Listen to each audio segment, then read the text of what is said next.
Dubai விமான கண்காட்சியின் போது நிகழ்ந்த தேஜஸ் விமான விபத்தில் உயிரிழந்த விங் கமாண்டர் நமன் சியாலின் உடல் கோவை சூலூர் விமானப்படை தளத்துக்கு கொண்டுவரப்பட்டு அஞ்சலி செலுத்திய பின் அவரது சொந்த ஊரான ஹிமாச்சல பிரதேசத்துக்கு கொண்டு செல்லப்பட்டது.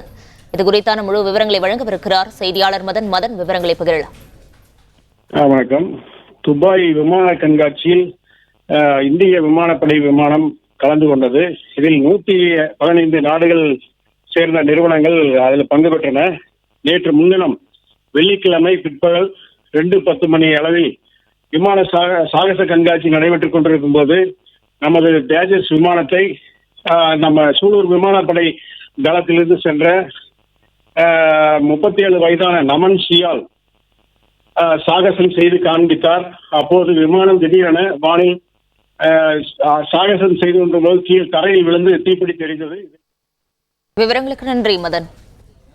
பிளே ஸ்டோர் மற்றும் ஆப் ஸ்டோரில் இருந்து பாலிமர் செயலியை QR கோடு மூலம் பதிவிறக்கம் செய்யுங்கள்.